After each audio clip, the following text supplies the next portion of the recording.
السلام عليكم ورحمة الله وبركاته. أعوذ بالله من الشيطان الرجيم. بسم الله الرحمن الرحيم. الحمد لله رب العالمين والعاقبة للمتقين والصلاة والسلام على رسوله الأمين محمد وعلى آله وصحبه أجمعين. اللهم وفقنا لما تحب وترضى من القول والعمل والعقيدة، واجعلنا من الذين يستمعون القول فيتبعون أحسنه. اللهم آتنا نفسنا تقواها وزكها أنت خير من زكاها أنت وليها ومولاها. الله ذو الجلال تبارك وتعالى barsamızın etdiyen taat ve ibadetlerimizi ve hayrat ve ihsanatlarımızı ve din-i diyanet yolunda çekiyen zahmetlerimizi ve artyan kadamlarımızı öz azamatlı dergahında kabul ve makbul eylesin. Ve hemmemizi şu oturan cemiyeti ve öz ova yurdumuz veren, öysörümüz veren ve hadamız veren ve tamamı ümmet-i Muhammedini günahlarını mağfiret edip, affı edip, iki dünya gönülmek ve iki dünyada saadet ve iki dünyada felah verdin. Evet, bilişiniz yalak bir mübarek ayın içinde otuyor. Rabiul Evvel ayı. Bu ayın içinde tarihte bir olukun ve mühim ve ehemmiyetli ittifakı düşüyor ki hemmemizde haberimiz var. Rabiul Evvel ayın 12'si Düşenbe günü ki yanı üstümüzden geçti. Şu günde server-i kainat bolğan ve rahmet-i alemiyan tetimmeyi doğru zaman ve Habibur Rahman server ve serdar-ı vala maqam Hazreti Muhammed Mustafa sallallahu teala aleyhi ve sellem şonun da dünya gelin günüdür Düşenbe günü. Hemmenize tüf yürekten bu günü ve bu heftani ve bu ayı kutlu ve mübarek olsun aytıyor. İnşallah bir gecede ol serverin ve ol serdar-ı vala makamın azamatını ve onun mucizatını ve onun da yani dünya gelişinin barasında bir nesi gurrunlar tayarlak geldik. İnşallah şoları huzurunuzda aydıp değiştirir. Peygamberimiz sallallahu teala aleyhi ve sellem dünya gelmeğinden önce qav dikkat edin. Ol Peygamberimiz dünya gelmeğinden önce zamanı cahiliyet diyarlar. Yani bir gafil olup dini diyanettan haberleri yok, Hudaydan hatta insaniyetten çıkılan zamanı cahiliyet zaman. Bir bidirek resmi rusumatlı bolupdur. Ve bidirek aqidalara merdum miniptirler. Bir daşa Huday demeyi alıp, o da Huday demeyi alıp, ve hatta bir insanı Huday demeyi alıp, ve hatta Mekke'de Huday'ın öyünne, Beytullah'ın içinde de bir daşa Huday deyip de şuna ibadet ettiğerle köfeliptirler.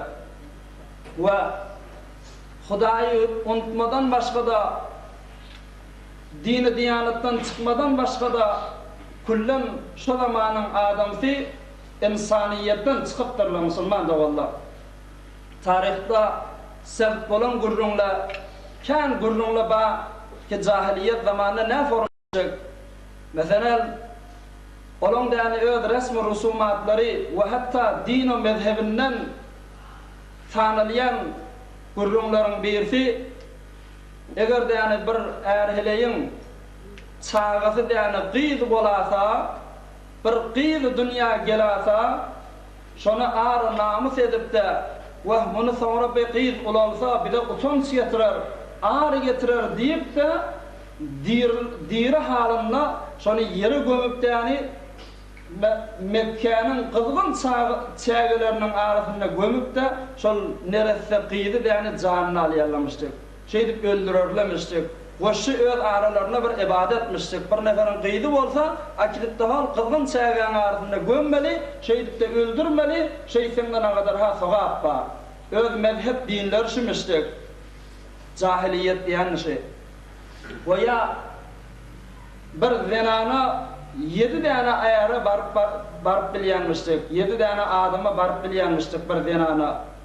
Ve beter de kumarbazı zatla haram işler avasmıştık. Hatta kumarlarına koyulyan caiza ve koyulyan pul öz zenanalarmıştık. Ve beter de olukon cahiliyet bayları hoş gözeranıyda keyipçilikte yaşamalı. Ama garip kasarları da yani hemişe közlenip görmeli. Mesela bayların arasında şu zaman kime bay diyenmiştik? Her kimde yani kime de yani bay, kime sehavet, eyvara cömert adam, takî adam diyenmiştik. Ol bir adam iken ken dökse, ken israf etse, ken tebzir etse, bay adamla bay adamlar çağırırmıştık. Çağıran adamlarından 10 beraber edafe denen nahar koyarmıştık. İviski koyarmıştık tasavvufundan. Enva aksam meyveler, enva aksam nuşabizatlar, enva aksam iviskiler tasavvufunda dökürlemiştik. Gelen mehmanın 10 beraber edafede nahar koyarmıştıklar. Her bir mizban iken, her bir çağıryan adam iken saçağından nahar kân kaldı, şol adam cömert diýerlemişdikler. Öz aralarına şol adam fakî adam, wagan bay adam diýip de aýdylýanmışdy. Der suretdeki naharnyň ne kadar halary israf bolup da fakir fogaraly aňyrda zat takmanya imany, bular şu forum bir-birini çağırıp hoşgözarany etip bererler. Ve tarihte sebep bolan gurrun Havşap bilen Ekreme'nin gurrunu qaw dikkat edin. Bula bay adamlar Mekke'de Havşap, Ekreme bula da şu forum başka baylayalıp bir-birini çağırıp da başardığından saçağın üstüne dökörlemiştik. Meyvezat, sebzizat, nuşabizat hemme bili-bilivinden. Bir gödek Havşap çağırıyamıştık Ekreme'ni, bir gödek Ekreme Havşap'ı çağırıyamıştık şu forum nöbeti. Yöne hemişe Havşap yani Ekreme'ni oturmuştuk. Ekreme'ni nasaha vezir vizarati veren o falanı veren çağırıyamıştık. Öyle yoldaşlar veren. Onun naharda bitirken döküyenmiştik Havşap. Kayan rahatlar teyyarlar koyuyanmıştık. Şeydikten ne kadar ha israf etyenmiştik ve hemişe Havşap yani naharken bolansan Ekreme'ni oturmuştuk. Ekreme'den fakî diýdirmişdik ödüne. Cömert diýdirmişdik ödüne. Bir gün Ekreme, qaw dikkat edin. Ekreme de bir niyete minipdir. Menne her näden Havşapy diýeni oturun diýipdir. Näme diýipdir? Şondan barakany owasyna tamamy zenanalar ýygnapdyr. Owasyndaki bar oglan uşaklary zenanalar ýygnapdyr. Näsaha kise un şolaryň ihtiýaryna goýupdyr. Siz şunu diýende erteselen hamirat gelmelidirler. Näsaha kise un hemmejini hamir etmelidirler.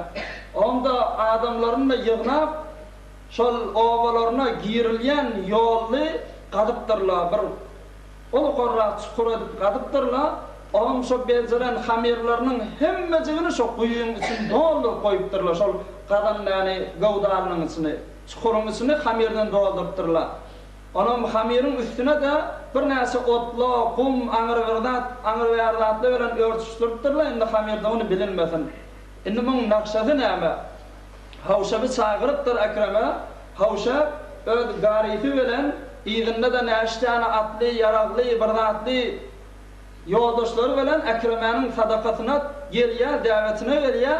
Şondan Havşap yani öz garifi bilen, atı bilen ýolda barýanmaga şol guýunyň içine, şol çukuryň içinde doğaly hamir şoň içine gasyp bilen şoň içinde çömüpdir.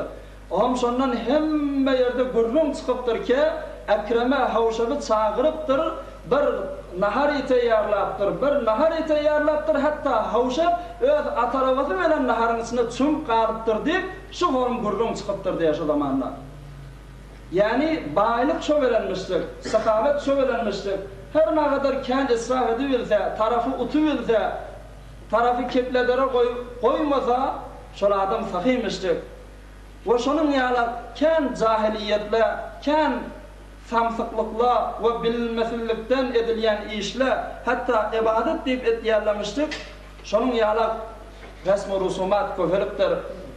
Ve Hudaý Taala tarapdan bir insan, bir beşer ki tamamı beşeriyete rehnema bolsun, tamamı beşeriyete hadi bolsun nitde Rabiul Awwal aýy 12 doşanbe güni mawlid gün Peygamberimiz ol server kainat, ol mefkar mevcudat, server o serdar ve ala maqam Hazreti Muhammed Mustafa sallallahu teala aleyhi ve sellem dünya geliye ta inke şol botperestliğini ve cahiliyeti ayırmak için.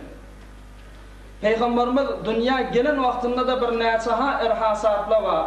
Gen bolan işle var ki adette yok. Mesela Peygamberimizin de yani ecefi Hazreti Amene Peygamberimiz veren gövreli bolan vaktinde Peygamberimizi götürüp gören vaktinde hiçbir eziyeti görmeyiptir, hiçbir eziyeti çekmeyiptir. Başka gövreli zinanılan eziyet görüşü yani 9 ay Peygamberimizi götürme veren hiçbir eziyeti görmeyiptir Hazreti Amene Peygamberimizin hürmetinden. Peygamberimiz dünya gelin vakti Safiye radıyallahu teala anha Peygamberimizin de ecekelerinin biri. Şokurlun beriye Peygamber dünya gelenini geldi, şu gelen vaxtida manglayını yerde koyup da Hudaýyny secde etdi diye şomoga. Ve öyle de sünnetli hatneşede ve göbek kefegli üstünde hiç bir kerkesafet yok bolup da temizcek oğlan bolup da dünya geldi diye. Ve şonun şovunda bolan ittifakatla batil dinlerde bir ittifakatla düşüyor. Mesela tarihte bolan gurrunla musulman da valla Kabe'nin içindeki botla veya şonun ýaly her bir botperestlerin yani botları nağadar ha botla öz-özünden yıkılmany durýarlar, gaçýarlar durýan jaýlaryndan.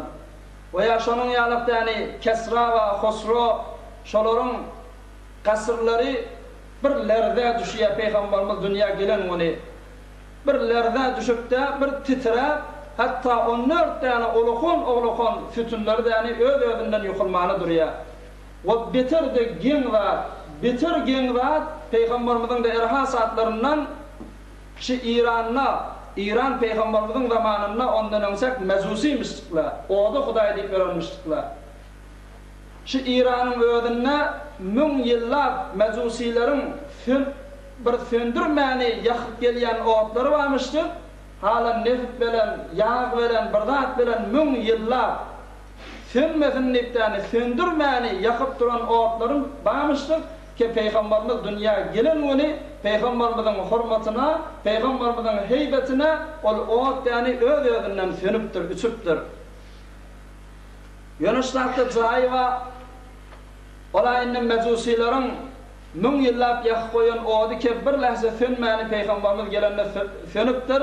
Yani İslam'ın içinde, Müslümanlığın arasında İslam'a ve Müslümana bolýan iftihar kişi vakayette bolup duran yani Türkiye'de İstanbul diýen ýurdunda giden dogallar şahit de bilýändir men aýtsakladymy.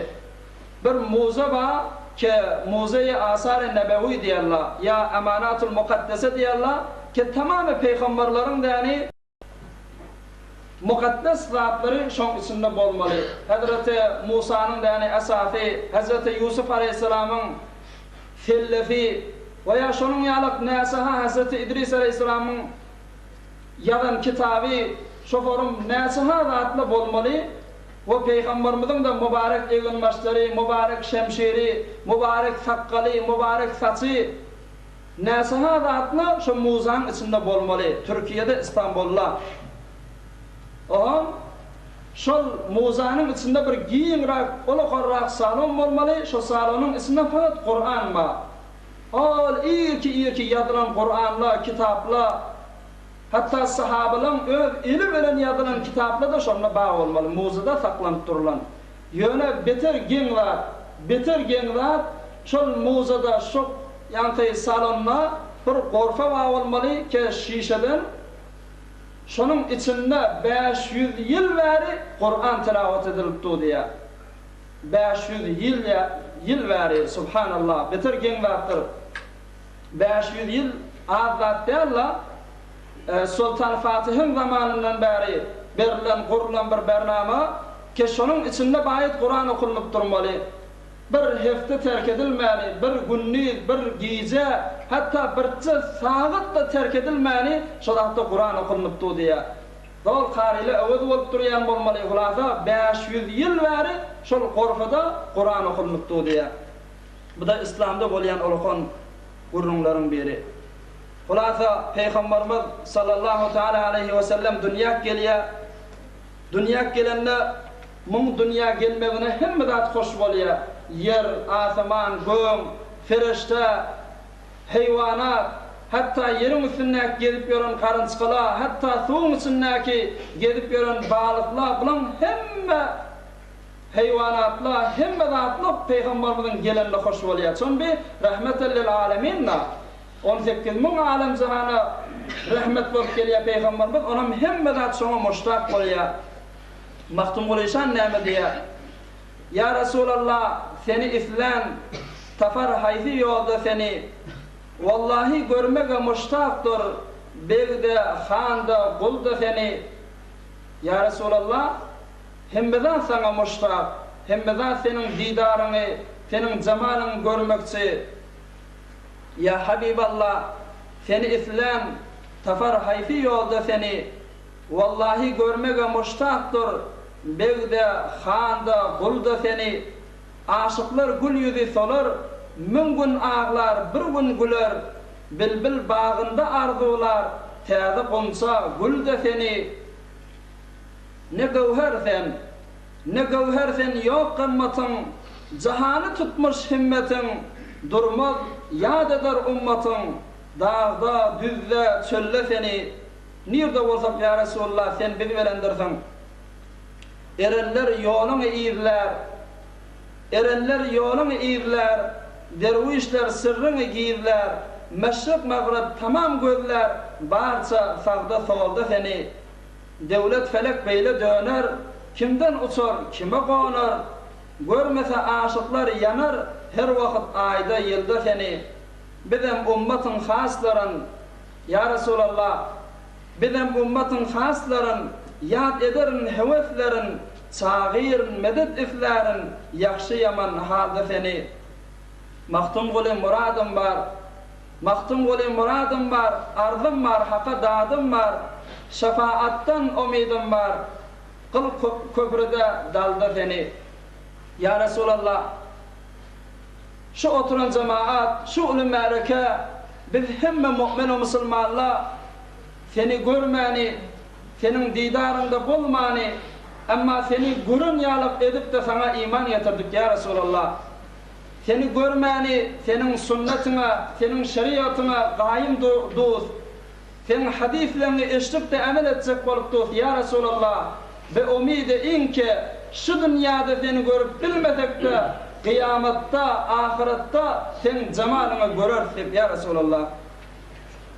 Ve mahşer meydanında kıl köprüden geçmeli, sırat köprüden geçmeli vakitta şonda elimizden tutarsın ya Resulallah deyip de ve yine de hesap bolup meydan terada kurulanla hemme kış kıyınçılığın üstünde kıyınçılıkta bolanla ya Resulallah ödün bize kömek verirsin deyip şu dünyada seni görmesek de gören yalıp iman getirdik. Ama Peygamberimizin mübarek gövrefi, mübarek bedeni de yani Rabiul Evvel ayın 12'si Doşembe günü dünyaya geldi. Ama Peygamberimizin ruhaniyeti, şunu bilelim, Peygamberimizin de yani makami, derecesi ve izzeti, azameti, hatta Hazreti Adem ala nebiyyina ve aleyhissalatu vesselam bizim atamız yaratılmağından önsek de Peygamberimiz ve badi Peygamberimizin izzeti, azameti O gurrunlara girişmeliyin, yöne Peygamberimizin fakat mübarek gövrefi, mübarek bedeni Rabiul Evvel ayın doşembe günü däni dünýäge geldi. Ve Hudaý Taala sonki bir bendesini beter silan soň, beter däni izzet we şerafet beren soň, şonun mübarek bedeninde de nagaдар ha mucize goýupdyr. Bir näçe gen harikul aatda zatda goýupdyr Peygamberimizde ki hatta başga hiç bir ahadi peygamberde ýok. Hiç bir zatda şu mübarek däni mucizeleri ýok. Bir näçesini bu unwany misal aýdaýlym. Peygamberimiz sallallahu aleyhi ve sellemin mübarek heykelinin mucizesi, mübarek kamatyna bolýan mucize, Peygamberimizin hiç wagt kölewesi yere düşmermişdik. Kölewesi ýokmuşdyk Peygamberimizin saýasy. Peygamberimiz dünya gelip de ta dünyadan geçýänse Peygamberimizde kölewe ýokmuşdyk. Hatta sohbalar ýaryşan näme diýär? Düşürme yer yüzüğe sayesini, getirdi arşıyığa payesini. Düşürmedi yeryüzüne sayesini, Peygamberimizin sayesini yerde düşürmeyipdir Hudaý Taala. Kullen saye koýmapdyr Peygamberimize. Bolmasa bir zada gün vursa şonun kölewesi bolmaly. Her bir zat, çy adam bolsun, çy başga zat bolsun, her bir zada gün vursa baýat şon kölewesi bolmaly. Amma Peygamberimize gün vurulmuşdyk, welen Peygamberimizin kölewesi bolmamışdyk. Hiç bir peygamberde we hiç bir ahadyn nasda bolmadyk mucize. O da näme diýip? Çünki Peygamberimizin beter kerameti iken, beter şerafet we izzet iken, hatta Hudaý Taala şon kölewesi yerde yatmasyn, şon kölewesi birden defenanamasyn diýip de Hudaý Taala Peygamberimize kölewe goýmapdyr, saýa goýmapdyr. Mübarek heykeline, kamatyna bolýan mucize. Mübarek kellesinde bolýan mucizeler. Peygamberimizin başyna ýokarda hemişe bir ak bulut üstünde durarmışdyk. Taýinki şoňa kölewe bolup dursun, günün kızgyny ýakmasyn. Bir moga gün vursa da Peygamberde kölewe ýok. Ýöne Peygamberimizin özi şu günün şoňasyna, günün kızgynyna ýanmasyn, eziýet görmesin diýip bir ak bulut hemişe Peygamberimizin üstünde nire gitse şo bilen gitýänmişdik. Ki hiç bir Peygamberde ýok mucize. Sohbalar insan oň mordunda da aýtýar. Qadam basgan manazil erdi por atyr. Sahabul abyad erdi başyda çetir. Bir sahabul abyad ak bulut çetir ýalyk bolup Peygamberimizin başyna ýokarsyna hemişe gelýänmişdik. Nere gitse de Peygamber bilen bile gezermişdik. Ýene de mübarek kellesinde bolýan mucizeler, mübarek sakkallary, Peygamberimiz sallallahu aleyhi ve sellem her wagt ýani kellesini sýyrdyrsa, sahabalar guruşarlamışdyk. Taýinki Peygamberimizin saçyny, Peygamberimizin gylyny ýani bir teberrük öýde saklaýly diýip sahabalar guruşarlamışdyk, pöleşik bolup. Men aljak diýip ýani.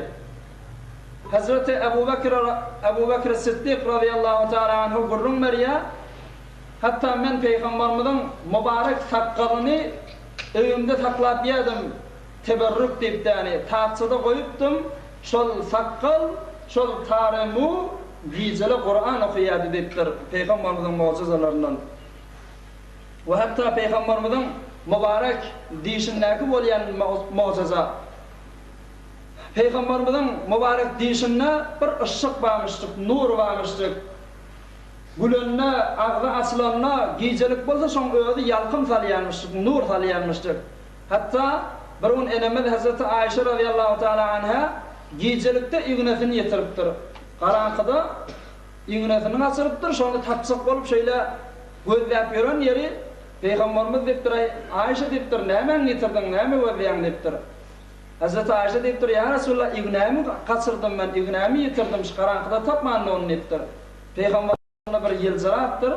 Yılcıranın mübarek diýişleri görülüp, mübarek diýişiniň ışığı bilen, ýaktygy bilen Hazreti Aýşe ügnesini tapdyr. Hatta Hazreti Aýşeň özi aýtdy, Peygamberimiň mübarek diýişiniň ýaktylygy bilen men ügnämi tapdym şo wize diýär. Peygamberimiň mübarek diýişinde bolýan mucize. We hatta mübarek agzynyň suwundaky bolýan mucize, Peygamberimiz tükürüğünü her bir derde çalsa derman bolýanmyşdyk. Hatta dermany yok dertlere de Peygamberimiz mübarek ağzının suwuny şoňa çalsa degirse tarap derman bolýanmyşdyk, guniýanmyşdyk şo derdi. Hatta Ali keramallahu wajha bir gün gaty göz ağrı satışya. Gözü däni ağrı, dogry görüp bilmäni. Şonda Peygamberimiz sallallahu teala aleyhi ve sellem mübarek ağzından yani mübarek tükürüklerini alıp da Hazreti Ali'nin gözüne çalıptır. Hazreti Ali önkü görüşünden 10 barabar gowurupdyr diye. O ýa-da bir guýu galypdyr, suwy şoň suwyny almak üçin. Amma guýunyň suwy şor çykypdyr. Aslında hiç bir heýwan insan içip biljekde. Şonda Peygamberimiz mübarek ağzının suwyny guýup oklapdyr. Guýunyň şu durşy süýjü suw bolupdyr şor suwlary. Mu'teber kitaplardan ýazylandyr musulman dogalla. Peygamberimizin mübarek mucizalary. Mübarek elindäki bolýan muciza. Yana bir däne mübarek kellesinden aýdaýyn, ondan sonra ele geçeli. Peygamberimiz sallallahu teala aleyhi ve sellem nirde gıyşarsa, nirde yatsak bolsa, şonun näni kellesi goýýan jaý bir köpçük ýalyk, ýaslyk ýalçyk, ýumşak bolýanmyşdyk. Hatta bir daşyň üstünde de kellesini mübarek kellesini goýup da gıyşarsak bolsa, şol daşyň özü hutbahut ýaslyk ýalyk ýumşaýanmyşdyk.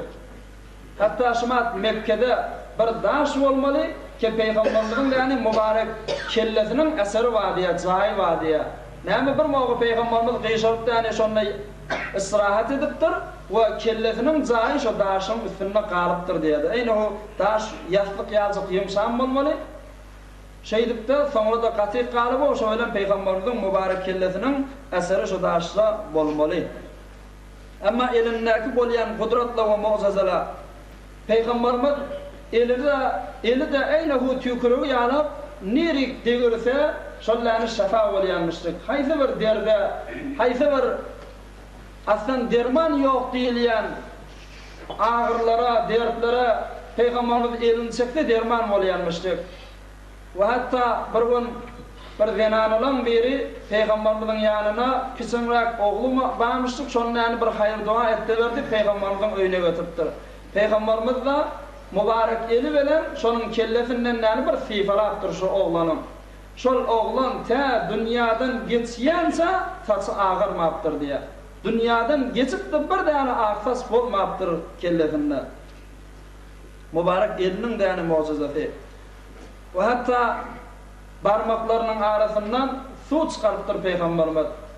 Hudaybiýe diýen gününde tamamy sahabalar da ba hemmejide suwlary çökönüp hatta diýerlerini içeri alyp suw ýok, öldür içeri alyp suw ýok. Şonda Peygamberimiz da barıp aýdypdyrlar: "Ya Rasulullah, bir senin mişkinde, sen gabyňda suw bar, ondan başga hiç suwmuz ýok ya Rasulullah" diýipdirler. Şonda Peygamberimiz mübarek elini şol jamyň içinde, şol gabyň içinde goýupdyr. Mübarek barmaklarynyň arasyndan çeşme ýalypdyny suw pürpürläp çykyp durupdyr.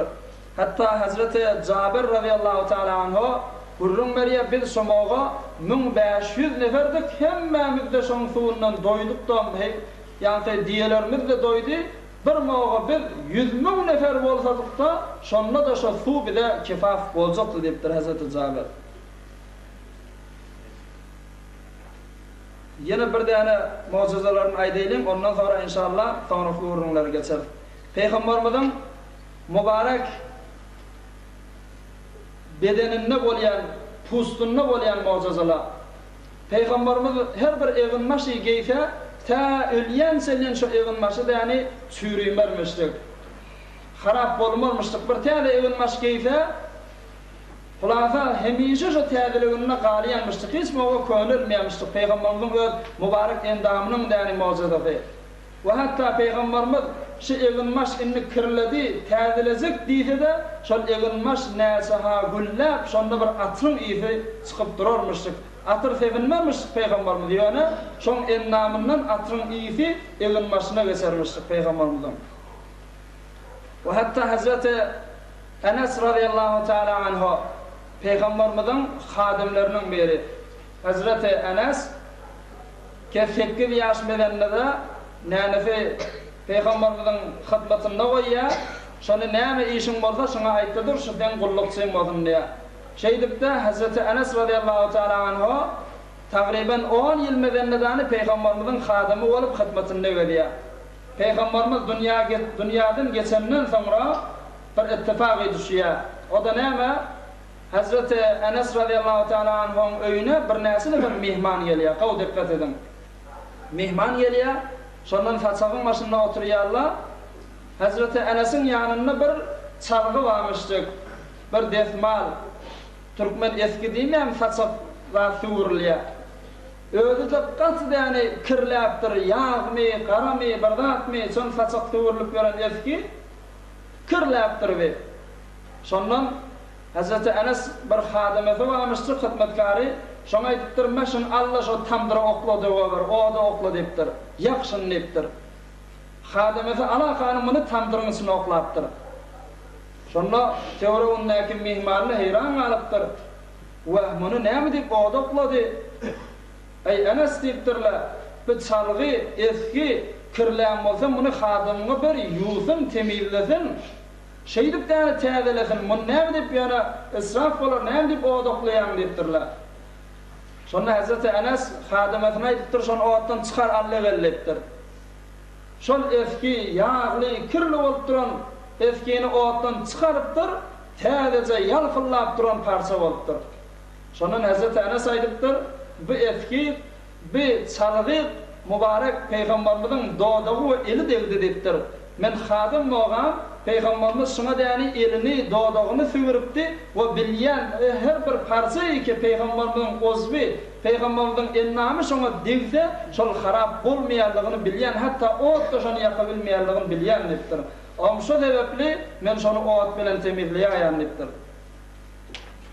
Amma bir näşe Peygamberimizin mübarek adablarından, mübarek sünnetlerinden aýdaýlan we başardygymyzdan şunu öz zendegimizde rubara edelim. Öz oturuşumuzda, turuşumuzda, iwiskide, bir nefer bilen sataşmada Peygamberimiz ne formuşdyk, näme ahlakda we näme edepde bolýanmyşdyk. We biz de şunu raayet edelim. Peygamberimiz bir nefer bilen sataşanda bolýan edepleri. "İza laqiya ahadan min ashabihi bada'ahu bil musafaha." Peygamber sallallahu teala aleyhi ve sellem bir nefer bilen sataşanna şondan "Assalamu aleykum" diýip elini uzadyp ýani öňsek özü salam berip tarap bilen elleşip salamlaşarmışdyk. Peygamberimizin sünneti şey. Peygamberimizin edebi bir sahabaty gelse, bir doafi gelse şondan öňsek özü ýani "Assalamu aleykum" diýip şu gorunda ýani gollaşyp elleşip ýani salamlaşarmışdyk. Onun elinden tutup bir azıcık gyzyp şu gorma edip ýani silkelermişdik Peygamberimiz. Edip etsek bolakon haýry bereketiň isinde bolar. İkilencefi Peygamberimiz zehki ýokmuşdyk, ýa kahkaha, gaty gülmeli ýokmuşdyk Peygamberde. Ýöne hemişe tebessüm barmışdyk, ýyljaramak barmışdyk. Hatta sahabalar bir aýtdy, "Ma ra'aytu ahadan akthara tabassuman min Rasulillah." Peygamberden kän ýyljarayan adam görmedim ben diýipdir. Hemişe Peygamberimiz güler yüzlümişdik, açık yüzlümişdik. Bir nefer bilen salamlaşanna, kepleşanna, "Assalamu aleykum" diýip ýyljarap, mylgyp, şeýdip de güler yüzlümişdik tarafa. Onda keplänne gaty keplemeýänmişdik. Çalafyn hazır huzura salıp tarap peşrap düşünmerýärlik ohon keplemeýänmişdik. Belki kâne yetekellemu bi kelamin beyinin açık anfatlyk bilen howluk manzyk kepleýänmişdik Peygamberimiz. Taýki tarap gow kefin näni ýatda saklagyna. Hatta Peygamberimiz bir mezlesde şorum gurrun berse, oturarlan hempejiginiň hatyrasyna, fikrine Peygamberimizin berýän gurrunlary galýanmışdyk. O şu sebepli şumat näsahamyň hadis Peygamberimizden rivayet bolýar bir harfy da üýtgemäni. Amma Peygamberimizin eginmaşynda bolýan mucizalar. Peygamberimiz ýaşyl eginmaşy gowy görermişdik. Sebiz bolsa, ýöne köplenç eginmaşlary ak renklimişdik. akren evin maske yemiştik ve aydarmıştık elbisuha ahyakum ve keffinu fiha mautakum. Öz dirlerinizde şu ak evin maşı giydirin, ölülerinizde de şu ak evin maşı giydirin diyebilmiştik. Ölünden sonra da ak kefeni kefenlemeliyelmiştik Peygamberimiz. Ak evin maşı biter kavurarmıştık. Ama gize yatsak mı o Peygamberimizin bolyan adab ve sünnetleri şeriat işine edenle zina şuyusunna hemişe üstüne bir melafa, bir petu, bir zat alırmıştık Peygamberimiz. Ve yine yatmağından önce 3 vedek Kul Huvallah, 1 vedek Sure-i Felak, 1 vedek de Sure-i Nas, şunu okuyup da eline bir dem salıp mübarek yüzüne, ennamına fükat çıkarmıştık. Sünnettir ediversek kâm sevap kazanır Müslüman da vallah. Ve yine de Peygamberimiz yatgan moğa bolyan edepleri Peygamberimiz yani hemişe sağ tarafına yatarmıştık ve sağ elini de şuforun mağlayının aşağına koyup yatarmıştık. Şuforum yatanına sağ tarafına yatıp da sağ elini şuforum edip yani kellesinin aşağına koyup yatarmıştık. Eğer bunlara da enzam verilsek kan eve düşer dini diyanetimizde. Hatta şumat Awliyaların arasında da qawların içinde qawrağı var da pirlerin arasında awliyaların içinde her bir awliya eki, her bir veli eki derecesi yukarı bolupdur.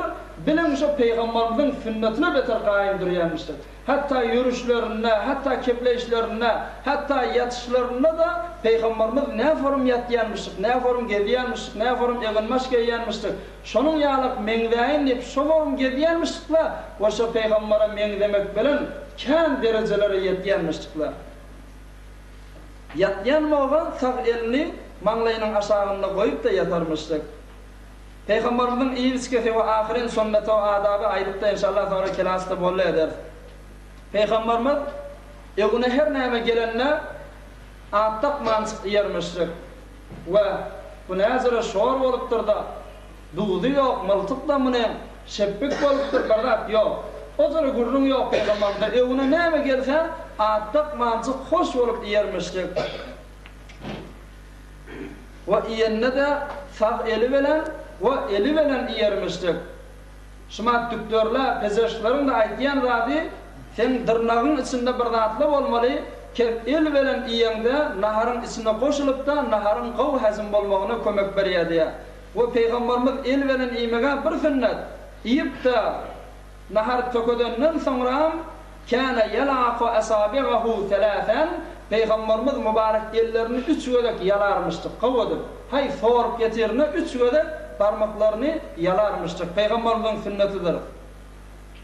Bir de Peygamberimiz su içenne kana iza şeribe teneffese merrateyn. Bir livan su içenne şunu 2 dem bilen içermiştik. 1 dem bilen tökötmermiştik. Arasında 2 dem alarmıştık. Teneffese merrateyn. Ve bir de her bir işinde sağdan başlamanın qavaryamıştık. Hatta kavuşunu geçecek mağda önce sağ tarafını gelmiştik. Veya saç taramallı olsa veya mescide öğün girmeli olsa önce sağını koyarmıştık. O şuforum her bir işte sağdan başlamanın Peygamberimiz qavararmıştık. Biz bunları da inşallah ediversek olukon saadetin içinde ve olukon derece ve makama yetmemizin içinde bulur inşallah Teala. Bir tane hatmi Kebir de Peygamberimizin ruhuna bağışlanmalı bir tane dua savlarına çıkıptırlar. Onda inşallah damıllalan bir dua eder o, bir de inşallah amin diyersin. Nefere bir elham üskulallah okuyalım.